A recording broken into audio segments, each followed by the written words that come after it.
told me that she got her PhD because it's the one thing that can never be taken away from her. People can say you are anything, you know what I mean? You don't deserve a job, you know what I mean? But they cannot take away a PhD. She is Dr. Carla Williams. She will always be that. So I would encourage you guys to continued education is important. And then she told me that you can do the thing, whatever it is, just know that there was never anyone that looked like me in the position that I hold now at Georgia. And so I would go sometimes and just sit with her and have conversations with her. And you guys might have people like that in this room right now that you could be having those conversations with. Don't take it lightly that there are some great mentors and adults around you at all times that want to help you and can just like sprinkle a little wisdom on you. And I know that the one thing that I feel like is my superpower is that I recognize that people, like the influence of others, and I want to soak up any and everything that someone else can offer up, any of the knowledge that they have. That's something that I love to do, and I would encourage you guys to do the same. But Carla always told me, I was like, okay girl, this is what I'm trying to do. I'm trying to be on ESPN. That was the goal, that was it. Like if you go back and look at my freshman year at the University of Georgia, my volleyball thing, the questionnaire says, what do you want to do? And I was like, ESPN reporter. Like, what? You know what I mean? Like, how dare she? The audacity of hopes, right? The audacity of dreams. But to believe that that's going to happen. But that's exactly what that's what I wanted to do. That's what I said I was going to do, and that's what I did. And that's kind of determination that you kind of have to have. And so when I graduated from Georgia, it's great 4 years, guys. I loved every second of college. I would go back and do college again. I wouldn't necessarily do high school again, but I loved college. So when you guys embark on that journey, just remember that. Like, enjoy every day. There are some things that I look back on, like the test that was so hard or I didn't want to study for. You're going to wish for that day back. You're going to wish you didn't have to go to work every day. Okay, so just kind of keep that in mind. Like, enjoy the moments that you're in. Be where your feet are. Like, look down, take a deep breath, and be like, I'm just thankful to be in this space right now because I wish I could do that sometimes. But after I graduated, Carla Williams was the first person who got me my job. She was the one who was like, we're going to make space for you here at Georgia. You're going to work as a production assistant, which wasn't the exact job that I wanted, but she was like, you're going to learn everything. So when I tell you I was like carrying the camera, talking to the camera, setting up the camera, shooting my own shot, and I was just like standing in front of a tree in Athens. Like, the swimming diving team won against Tennessee. I didn't know nothing about swimming and diving. I was talking about like gymnastics. We had an equestrian team, didn't know anything about any of those things. But I carried the camera and did it, and I learned so much during that time. Like, now looking back on it, even though it was really rough, like I played a sport my entire life. I was giving up my kind of like a part of me, like what I believe was my purpose. And I'm not gonna lie to y'all, my first job, I cried in the car several times, okay? I was like, when do you nap as an adult? Like, I'm used to going to class, eating lunch, taking a nap, okay? And then like going to another practice or going to a strength and conditioning. And so there was a big transition for me, and you're giving up who you were as a student athlete. I was giving up, I've been Maria that plays volleyball and basketball since 6th grade. The reason that people liked me, the reason I was no longer the Jolly Green Giant was my sport, and now I gotta figure out like, who am I apart from that? And you guys might go through something similar, whether it's just like, I was a senior in high school, so I was a leader, so who am I now that I'm going to college? So start thinking about that now. Like, who do I want to be? What do I want to represent? Like, what am I about? What things are drawn to me, or what am I drawn to? Start thinking about those things. Don't let other people define you, or one thing define you, because for me, for a very long time, it was sports. So I started working at Georgia. I learned a lot, and then another thing that I'll tell you guys is someone's always watching you, whether or not you know it. So one of your teachers could be looking at you and being like, you know what, they would be perfect for a scholarship program at USC. And you don't even know it. But the way that you're acting is going to open the next door for you, right? Because you can't be the decision maker in every room deciding who gets what, but the way that you're acting and you don't even know that you're like doing a job interview is how you're gonna get to the next job. And that's what happened to me. I was working at Georgia. I was working really hard, and a guy who worked at Comcast, he was like, you know what, you need to meet the people at ESPN. Like, I see that you are doing the right things, and let's just see whether or not this can lead to something else. And literally, he introduced me to someone at ESPN. This is about 2 years after I'd been working at Georgia, and I was kind of doing some freelance, like high school football games. I was in like Gainesville, driving all the way up to Northwest Whitfield, the city of Atlanta. I was doing a game a week there. And he was like, you know what, I don't even need to see, I've never given anyone my resume. It's always been word of mouth. And he was just like, send me some video of you talking on camera, and we'll see what we can do. And that conversation led to my first ESPN gig. So that is how it happened. It's like word of mouth. Everything kind of in life, what you're going to learn is there's going to be people who are advocating for you, or there could be people that are completely against you. But really, all that power comes from you. It's going to be based on your actions. You know, like you can get mad, like, oh, well, they're discriminating against me, and this is happening, and that's happening. But guess what? There's somebody in another room that's saying, but do you see the light in that person? Do you see how she treated XYZ? Do you see how seriously he takes this? Do you see how disciplined someone, like, people can't deny it. People cannot deny stardom, or they can not deny the unique qualities that you have. Okay, so don't let your light be dimmed by any one person. There's always going to be somebody in a room that appreciates who you are, if you're doing the right thing. So my first job at ESPN was one game. I had one football game. It was an Arkansas football game against like the little kids of the poor, you know, when they play like the worst team, so like Nicholls State or something like that. Like you've never heard of the team. It was on ESPNU. I think only my mom could watch it, like maybe 3 people, so it wasn't like a big broadcast. And it's my first time. They're throwing down to me, and I'm like learning how to be a sideline reporter, right? Like really trying to figure it out, even though I'd done all this Georgia stuff. And they throw down to me, and your mic has like a mute button on the back of it. So that means if you press this button down, only your producer can hear you. No one in the broadcast. The TV cannot hear you. And I was so nervous, like gripping the mic so hard that I was squeezing the mute button. And so I come on and I'm just like, and my mom's like texting me like, hey girl, we can't hear you. And the producer's in my ear. You wear an IFB, so they're like, you can hear the producer in the truck. He's screaming at me. I'm like, I honestly don't know what I'm doing wrong. I'm like, oh, that was a great hit. Like I did great, you know? No one could hear you.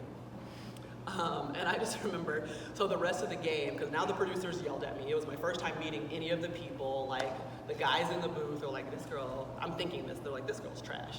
You know, but I kept going for the rest of the game. That was the opening hit. Like that was the first thing that I did. Still had to do my halftime interview, still had to do like a halftime report, still had to do post-game interviews, and kind of just like stayed with it. And then afterwards I was like, well, that was fun, but like they're never gonna have me back. Like that was terrible and tragic. And I got a call the next day and they were like, hey, why don't you come and do a lacrosse 7-on-7, and they also had like an all-star high school football 7-on-7 championship in Orlando, Florida. So I was there to do both. Never done lacrosse before. And so this was my second test. And again, I thought there's no chance they're gonna give me a second chance, or like I will have no more opportunities with ESPN. And they're like, okay, here's one more. And that one I knocked out of the park. And the only difference was, I think, is I asked all the questions. Like, I was like, how does the mic work? How does this one work? And they're like, the same as all the mics, but what does this do? You know, and like, where do you want me to have, there's a mic flag on it, right, that says ESPN. Which way do you want me to turn it? And I didn't know anything about lacrosse, but I went and sat with the analyst who played lacrosse in college, and I'm like, tell me everything, and I'll take notes. And so I think I was just a little bit more prepared. But you know how sometimes like you don't want to ask the question because you don't want to feel dumb? That's what I did the first time, and it didn't serve me. So the second time I learned from it, asked all the questions, knocked it out of the park, and then I get another call at the end of the season, like, or right before college football season starts. Say we're at like August 1st, and usually there's a game by August 28th. You know, it's Labor Day weekend or whatever. And they called and they're like, hey, we want to give you a full package of games on 3:30 ESPN, ABC. And I will always say that Erin Andrews, she used to work at ESPN, and she left late in the game, and I'm like, I'm pretty sure she just opened up a spot for me. So I've never met her, but if I meet her, I'm like, thanks, girl. I appreciate you. Thanks for leaving. But it was my way into, you know, kind of like big time college football at ESPN. And if I would have let that first mistake kind of like scare me away from it, or be like, I am only as good as my worst error, then we're not talking right now. We have no clue who I am or what I've done or where I've been. And so I would encourage you guys to, one, go ahead and make the mistake. And if you're gonna do it on ESPNU while Arkansas is playing the little kids before. Okay? Don't do it at the national championship, you know, interviewing Joe Burrow after they just win. So make your mistakes now. Like, do it now. Try it, figure it out, fumble through it, but battle back. The same way, in that same game, I could have been like, man, I suck, and I'm not gonna do this anymore, and just to be depressed, or I could finish the game. And because I finished the game, I got another chance. And when I got that second chance, I learned from the mistake, and I pushed forward. And so then when I was on ABC and ESPN, I wouldn't look crazy. You know? So it all builds on itself. We go through these stumbling blocks in life. We go through these hurdles for a reason. And quite honestly, they're making us stronger. I've told, I really believe that being a minority in America is kind of like this. There's a young lady who runs the hurdles. Oh God, I'm gonna forget her name. Y'all know who she is. She's beautiful. She's light skinned. She won. No, Kentucky. She went to Kentucky. Sydney McLaughlin. Yes. So she runs the 400-meter hurdle. You guys know her. She has like 1 million followers. I know y'all follow her on social media. Don't do that. Okay. She runs the 400-meter hurdle in the same time that like the world record runner for the 400 flat runs it. So that means the 400 flat runner with no hurdles in her race is running it at the same speed as Sydney McLaughlin and running it with hurdles all across her track. So if you're black or you are a minority in America, guess what? You run in the 400-meter hurdle, okay? Yep, it's just, your race is harder. You can do two things. You can run it just as fast as everyone else, because Sydney McLaughlin's doing it right now, because it's possible. I did it, you can do it. And you can focus on your lane. Let me tell you what, if you start looking over to the lane next to you and you're trying to get over your hurdles and you're like, but she doesn't have one, falling flat on your face. Like, you're not gonna make it. You're not even gonna finish the race. Okay, so you need to live your life in your lane. Stay focused on what I can do to get over the next hurdle. Stay focused, keep your head up and like, okay, so when I get to the next one, here's what I've learned from that one to be even better. And I just view her as such an inspiration because it's so rare that you see that type of phenomenal like work. And she works so hard. I mean, she is like true to her faith. She is true to the sport kind of like look to. And I think it's a great analogy of just life itself. I believe that track stars are the greatest because it's all about you in that lane.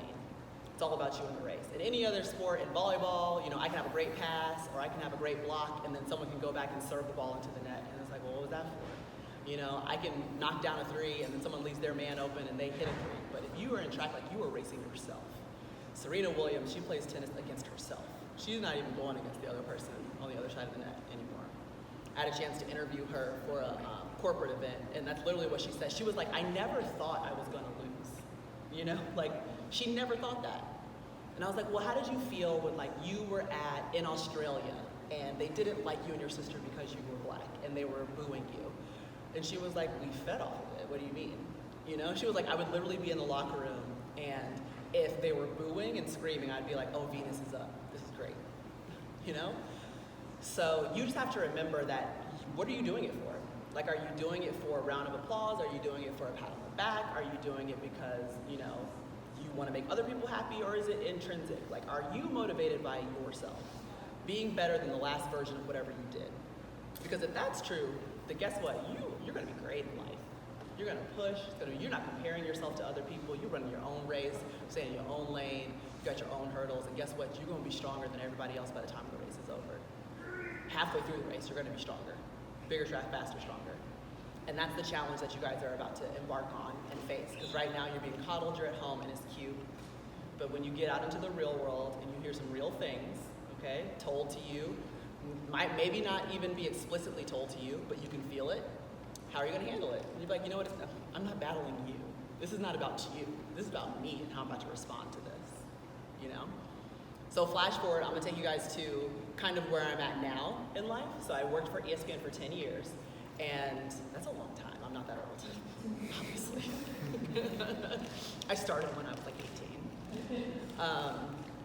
And I worked there for 10 years, loved it. I learned so much. I did everything. I worked the NBA finals for 3 years. I did national championships for college football. I've been on College Game Day, have great friends. I worked the women's basketball tournament, which I will say to this day is the hardest thing that I've ever done. Like, working in women's athletics is harder because one, people will tell you that they don't care.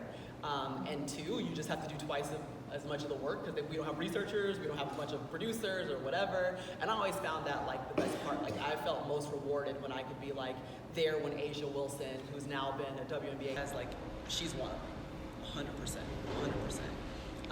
Sonia Richards-Ross, she calls track and field events. I think if you're looking at someone and you want to be an analyst, she's definitely someone that you should look up to.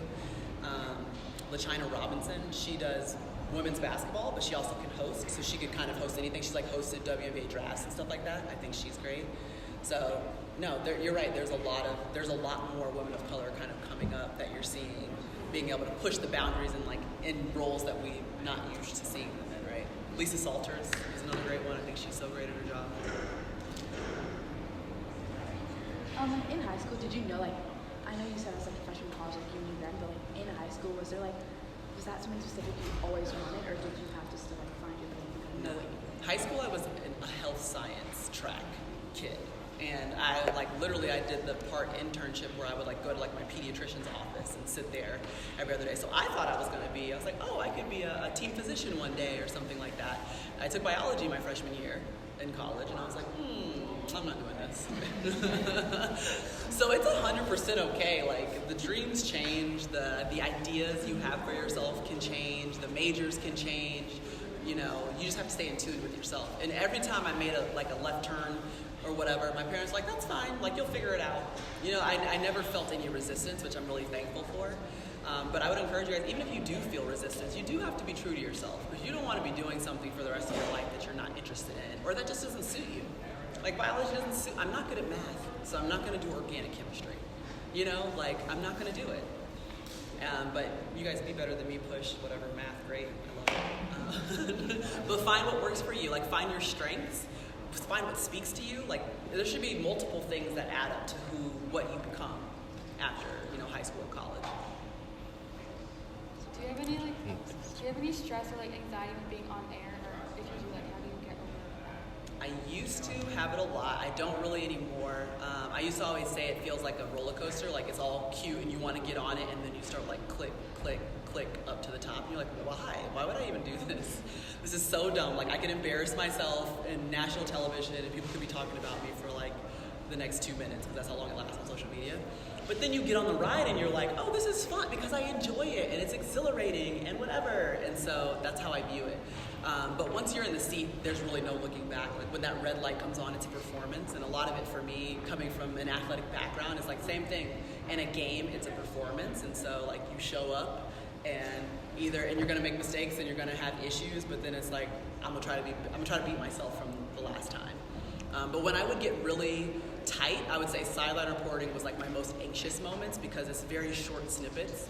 It's you get 30 seconds and the producer's 18, 17, counting down in your ear, because it might be kickoff coming or something like that. So those are my most anxious times. But I always, deep breathing is something that slows your nerves down. So the count is in for 4, hold your breath for 4, breathe out of your mouth for 6. And it just slows your heart rate down. My twin sister is 16 and she does volleyball too. And is there anything that you would change up to this point that you're at now? I think for me, volleyball, she should play travel. You know what I mean? So she can get into an AAU team or YBOA or club volleyball. Because high school is great, but it's kind of a lot of people that are just oh, I want to try it out. Like I did, you know what I mean? I was just I don't want to do basketball conditioning. But when you get into club volleyball, then you're really training. You know what I mean? And these are people who really want to get better at the sport. So if she has time or an opportunity, I would say that that's a great way to do it. And a lot of the college coaches do a lot of their recruiting at club tournaments too. Okay.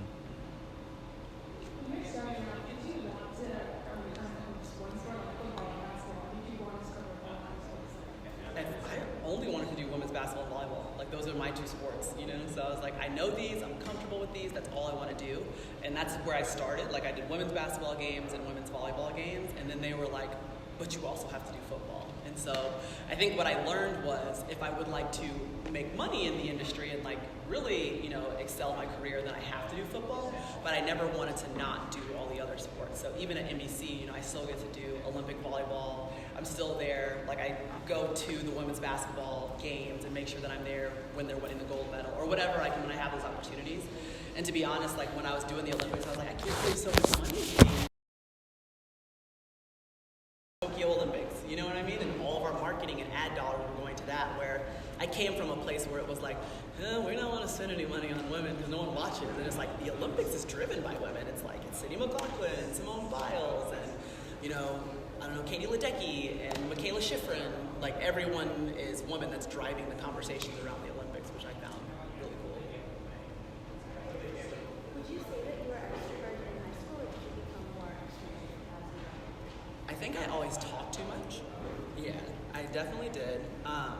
But I grew more extroverted over time, and part of it is sports too. I had to be a captain, so you have to talk, you know what I mean? And you have to, in college, you would have people come and do interviews, and you got to do post-game interviews, and that kind of helped me get a little bit more comfortable in front of the camera and stuff like that. But yeah, I was always okay talking to people. But I was a tomboy. I was like awkward, you know what I mean? I was goofy, but I didn't mind being all of those things. Like I was comfortable being that version of myself and like everyone kind of saying all those things. So yeah, I don't know if I was extroverted as much as I was like confident probably to a fault. Did your parents ever like push you to do one career, or they just like follow what you wanted to do? They just kind of followed. I mean, they were very like, I mean, the smart thing to do would be get a business degree, you know what I mean? But they'll be like, well, that's our daughter. She thinks she gonna talk on TV for a living. And like, to this day, my dad will be like, I still can't believe like you're literally on TV doing this. Like, I look up there and I'm like, that's not my daughter. You know what I mean? So to them, it's still kind of like mind blown. But no one knows what God's put in you guys. You know what I mean? Like, we love our parents and we know that they have our best, you know, in mind or whatever, but they don't know what's in you. You know what I mean? Like, you know what you're capable of and where you're supposed to be and where you're going, and you are going to achieve those things. And they're going to sit there, and guess what? You're going to make a decision, and even if they're mad about it, they're going to get on board. They drove me to games. They drove me to Knoxville. My mom drove me to Oxford, Mississippi when she had to. Like, they figure it out. But whatever's been put on your heart, and like if you're really putting the work in, it'll come true regardless. But yeah, they definitely hit me with the side eye a couple times. Like, okay, here we go. Just gonna talk on TV, huh? Okay. What is your like next big goal in your profession you want to reach? Yeah, I think for me, my next big goal is definitely getting more behind the camera. So I'm working on an 8-part documentary series on the history of the black quarterback. So that should be coming out on NBC and Peacock next Super Bowl, so next February. And basically I just want people like us telling stories about us to us. And the more that I can be involved in things like that, I think it's important, because it kind of blows my mind that there isn't something that like that exists. But, you know, Tom Brady has like a 12-part series on ESPN. It's like he's one white man, you know what I mean? And we can't get... I want 8 episodes of the entire history of the sport, and I want to talk about that black guys weren't allowed to play the quarterback position because they were considered not intelligent enough. You know, I want to talk about they had to go to Canada, or completely Tony Dungy had to switch his position. Y'all probably don't even know that he played quarterback at Minnesota and was one of the best quarterbacks in the nation, and they were like, well, you can be a defensive back in Pittsburgh. So those are the stories that you guys need to hear, though, right? Because that's going to inform, you know, what you're capable of. You're gonna be like, oh, that's what Tony Dungy went through? I am not accepting less. You know what I'm saying? Like, if we stand on the shoulders of giants, if they had to like bend down to serve them, I'm standing up taller. So I wanna make sure that their stories are being told the right way. And I think I'll start in sports, but I hope to expand beyond that and just be like, tell social stories or cultural stories. So I know you said like when you were at ESPN, you like saw yourself in like bigger teams later. So right now, are you thinking you're at like a good place, or do you see yourself somewhere else? Yeah, I think I'm kind of like in a good place where I don't want more, I don't want less, but I'm just open to what comes. You know what I mean? Where I really do believe before, like this whole time in my life, I've been very driven to like get to the next phase. And now my phase is like really just enjoying this one. You know what I mean? Like really accepting and being able to come here and do things like this and be like, you know, whatever comes for me next is going to be awesome because everything else was awesome. You know, so it's good to feel like you're in that place where you're not chasing anything, really.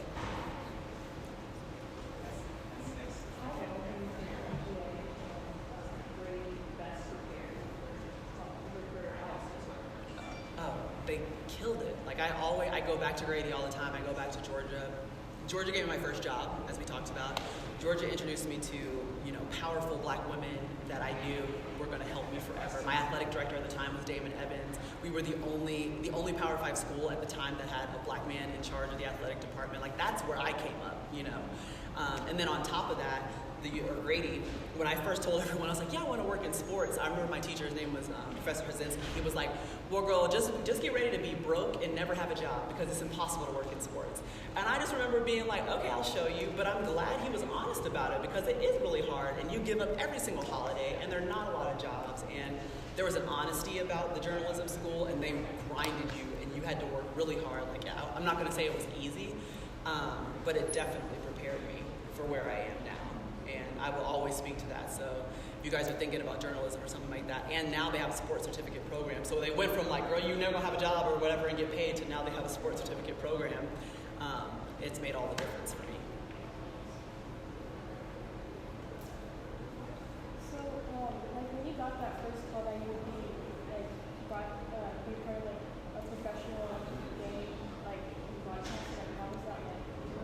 thought it was a joke. She just asked when I got my first call. So the first call was like, oh, we're going to give you a full college football package. Your first game is Boston College at Miami, and you're going to be working with, I think it was Bob Wischusen and Danny Cannell. It's going to be great.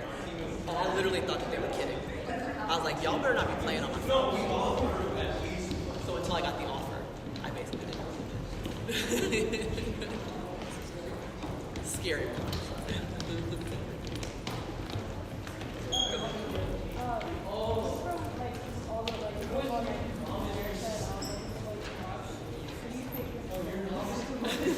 Who do I think is going to win the Super Bowl? I think the Kansas City Chiefs are going to win the Super Bowl. Of course. And I think it's just because I think Patrick Mahomes is the best quarterback in the NFL. So when I'm like confused on who I'm going to pick, I'm always like, who's the better quarterback?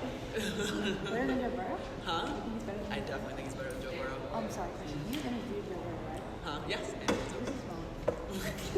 So does everyone have a crush on Joe Burrow? Yeah. Okay. Because he looks like Macaulay Culkin to me.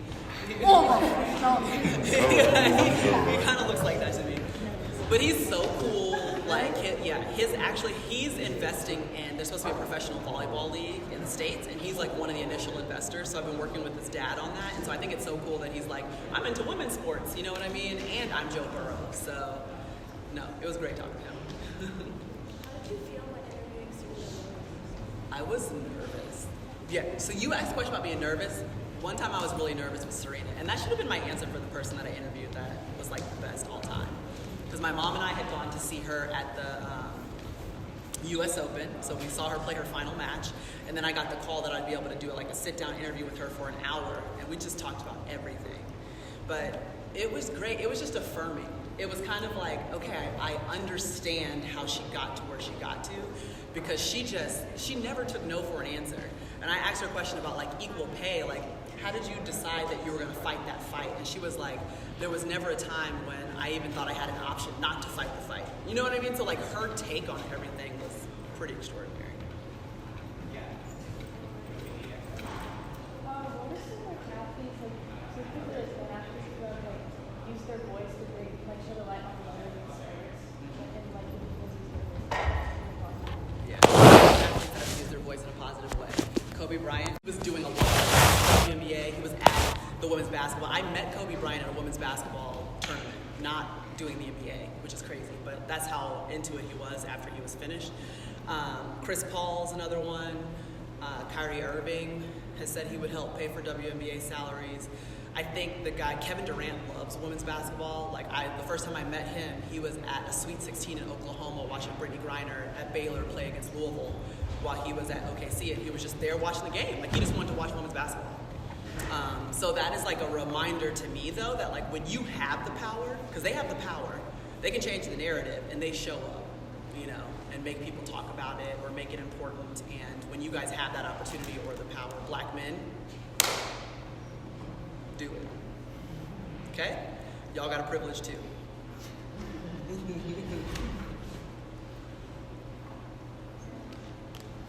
Yeah.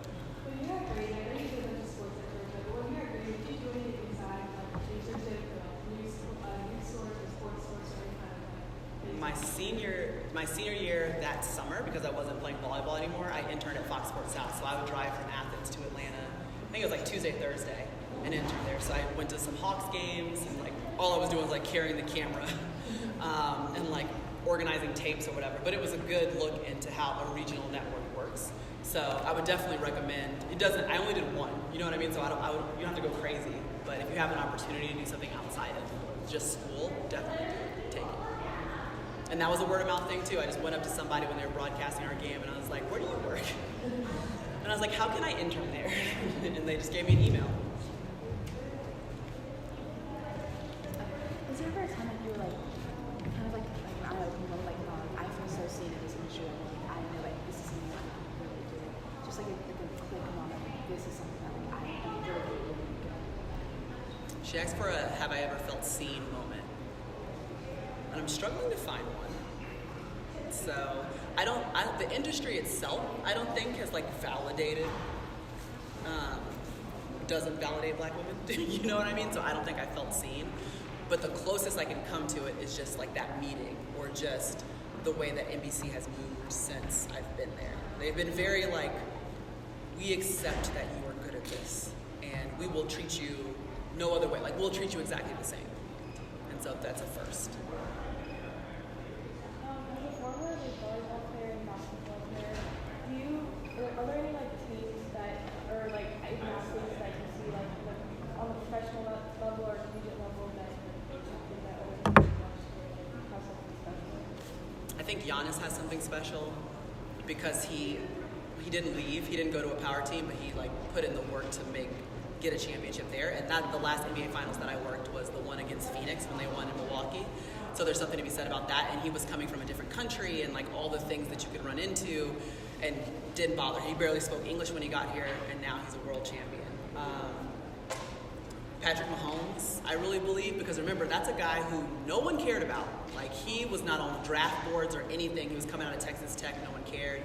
And the way that he's elevated and the way that he plays the game is so different from what we've ever seen before, but he doesn't compromise it. You know what I mean? Like, he's like, I'm not gonna be just like a sit back, drop back pass quarterback. I'm gonna be who I am. And so if that means I'm gonna make a spin move and then do a drop pass or a jump pass over the lineman, I'm gonna do that. And so there's something to appreciate about him, like leaning into his strengths. Serena, obviously, when she was on the court, all time, great. I bring up Kobe so much because just like his mentality is different. If you guys ever want, or you feel like you're getting low on determination or something, just type in Kobe Bryant inspiration. And every word that comes out of his mouth. If you guys have not seen The Last Dance, go watch it. Like, go watch the entire thing from beginning to end and find out why Michael Jordan is Michael Jordan. And find out whether or not you want to be Michael Jordan, because it takes a lot. You know what I'm saying? So, yeah, there's a lot that can be learned from athletes. Do you have a moment where you realize like how much influence you make on people? Maybe like meeting your first band in person one time, anything like that? Sometimes, like when I'm in like Buffalo, New York, and they're like, "Hey, Maria," and I'm like, "This is Buffalo, New York." You know what I mean? Or I've been to like Provo, Utah, and done games at BYU, and I'm like, "There's no reason that I should be here."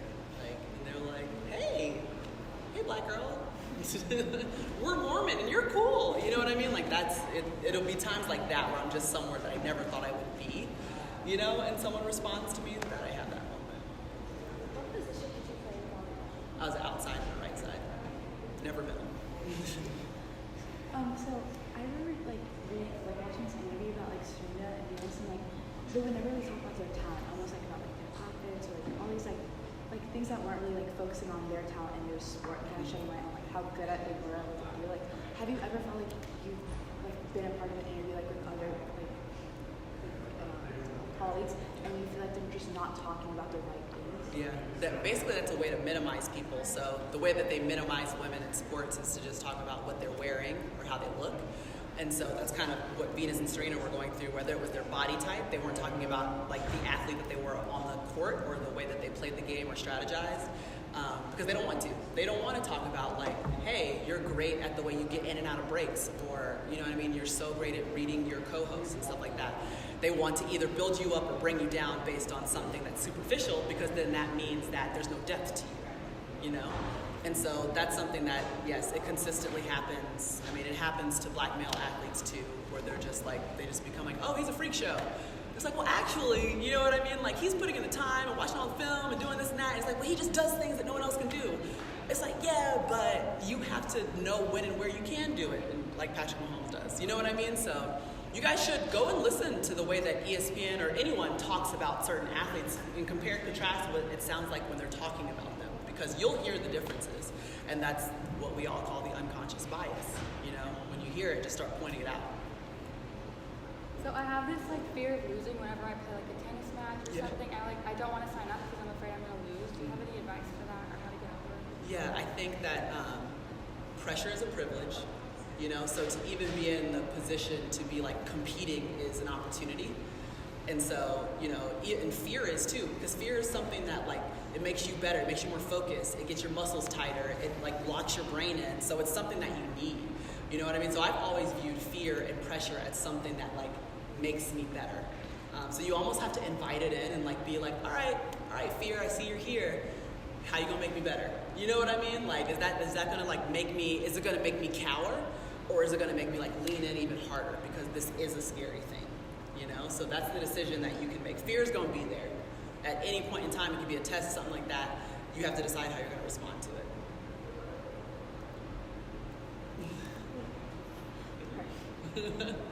I guess that's it. So much. So our kids at our school, they major in healthcare, IT, or engineering.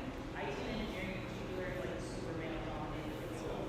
And we have a lot of girls in those practices. Awesome. It's awesome. How have you navigated working in a male dominated field from like, I know you talked a little bit about your story through, like how did you navigate that? Like you were able to like keep up that confidence and not being into it, and then like I know what I'm doing when you're around maybe at a table where Yeah. what you like. I think, so working in a male-dominated field, my thing has always been like, I'm here to train these dudes. Sorry, guys. But you can train them. You know, like when I was working with Paul Pierce and like Scottie Pippen and all that stuff, like I'm like, when I would sit down or like they're all getting something to eat, I'm like, okay, so who's gonna make my plate? You know what I mean? Like who is going to be the respectable man here? And like challenge them to be that, you know? And so that's always something that I've really taken personal, and it looks different, I think, in a sporting environment because it's very locker room talk. So when they get into their locker room situation, then I get into like a queendom talk, like a princess thing. Like, no, you guys will serve me. You know what I mean? Like you will do what I say. Like you will respect me. And it's just, it's really something that you almost have to train. Like you will not talk down to me. Let me tell you how I expect to be talked to, same way that I'm talking to you. And it's the way that you step into a room. It's the way that you hold your shoulders back. It's the way that you make eye contact with them. It's the way that you interact, the way that you find ways to connect. And that's how you make yourself an equal. And they might not view you as an equal, but you still gotta like step up and be like, hey, so what's up? You know what I mean?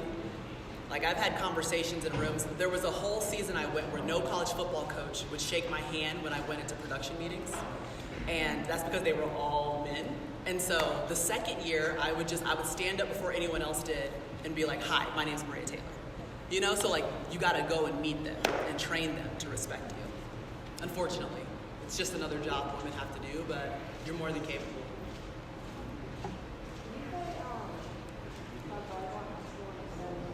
Yeah, I played for Atlanta Boom, and it was an all-black, actually, volleyball club. We were based in Atlanta. I don't think they exist anymore, but it was pretty cool when we would show up because volleyball is also a very white sport.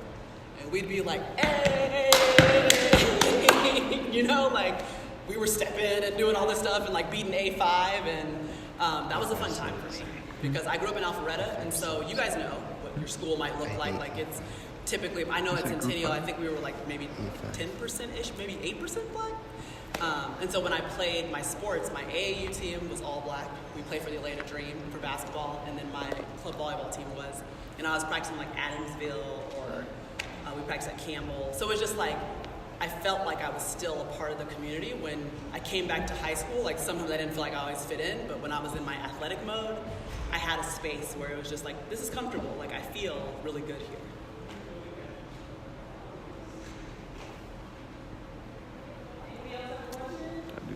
Did you have a favorite place that you went to go eat in Buffalo? Because I'm from Buffalo. Are you from Buffalo? Okay, so there's this wing place. I don't know what it's called, but it's like right across the street from the stadium that I went to. I don't know. It's like a bar. Anchor It was Bar? really good though. Was it Anchor Bar? I don't know. I don't know, bro. But they were so nice. I love Buffalo. We went there and did the Packers game. Packers game? Yeah, we did the show from there. And I interviewed Josh Allen 2 times, so I went up there twice last season, and then we went up there once this season. So, y'all got a good one with Josh. What advice do you give someone that's just like just stopped graduating high school? What advice do you give them while they're I think just immediately go to, I don't care where you go, you don't have to go to Georgia, but go find the athletic administration and ask how can I help? And whether that's like you're just in the press box handing out like rosters or something, or filing things for them, or being there on media days, like go connect with the athletic association. There are jobs for literally every single year that you're in college. You can work with the media team, you can work, they call it the sports information department, you can work with them, maybe you can work in the athletic association, but just getting indoctrinated to like how athletics works is a key. That's how I would start. Especially if you don't play a sport. Like you want to go and like, go straight to it. Good? Well, thank you guys so much for having me.